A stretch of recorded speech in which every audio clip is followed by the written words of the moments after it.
बड़ी खबर है। एक तरफ ये बड़ा फैसला और ईरान को इराक से बड़ा समर्थन।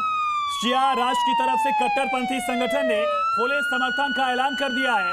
इराक को दरअसल यहां पर समर्थन देते हुए तस्वीरें आप देख रहे हैं। जो शिया कट्टरपंथी गुट है उसकी तरफ से ऐलान किया गया जी न्यूज पर। इसकी एक्सक्लूसिव कॉपी आप देख रहे हैं। बाकायदा प्रेस रिलीज जारी करके यह ऐलान किया गया कि ईरान के साथ युद्ध में इराक का ये कट्टरपंथी संगठन जो है वो खुद अब साथ देगा। तो इराक का ये कट्टरपंथी संगठन साथ आ चुका है। दूसरी तरफ अस्थाई वहां पर काउंसिल जो है वो अब शासन करेगी। फिलहाल जो कंट्रोल है पेजेश्कियान की राष्ट्रपति के हाथ में ही होगा। उसमें जुडिशरी के प्रमुख भी इसमें शामिल होंगे। तो खामनेई की मौत के बाद ईरान की सबसे बड़ी डेवलपमेंट इस वक्त आपके सामने है, जो जी न्यूज पर आप देख रहे हैं। अस्थाई काउंसिल ने वहां पर सत्ता संभाल ली है।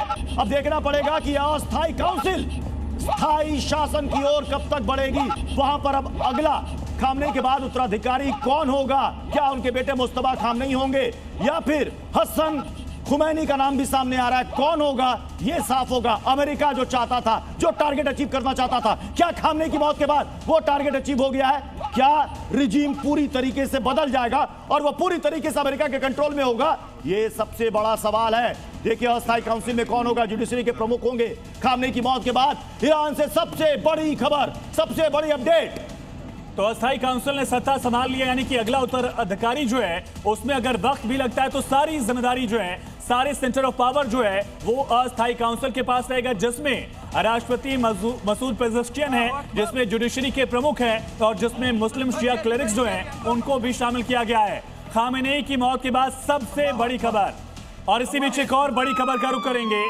वर्ल्ड वॉर 3 इराक की तरफ से भी यूएस बेस पर हमला किया गया, यानी ईरान के जितने भी प्रॉक्सीज हैं उन्होंने बड़ा हमला किया है। इराकी रेजिस्टेंस जो कि एक प्रॉक्सी ग्रुप माना जाता रहा ईरान का, उसने बड़ा हमला कर दिया है। यानी कि जो कट्टरपंथी संगठन जिसकी इस वक्त हमने आपको एक दस्तावेज हमने आपको दिखाया, अब यह साफ हो चुका है कि जितने भी प्रॉक्सीज थे ईरान के, अब वो खुलकर ईरान के साथ सामने आ रहे हैं। यानी कि एक जो अपील कल हमने देखी थी, कल जो ईरान की मस्जिद से अपील की जा रही थी अमेरिका के खिलाफ कि हम सबको एक होना पड़ेगा, ये सिर्फ इस्लामिक रिपब्लिक के अस्तित्व की बात नहीं है, ये पूरे मुस्लिम कंट्रीज की बात है।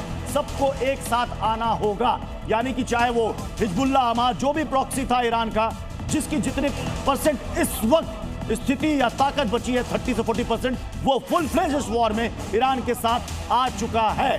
और ईरान को इराक से बड़ा समर्थन मिल गया। सबसे बड़ी खबर, कट्टरपंथी संगठन ने समर्थन का खुला ऐलान किया, जंग का ऐलान कर दिया है। ईरान को जितने भी प्रॉक्सीज हैं उनका खुला समर्थन मिल रहा है।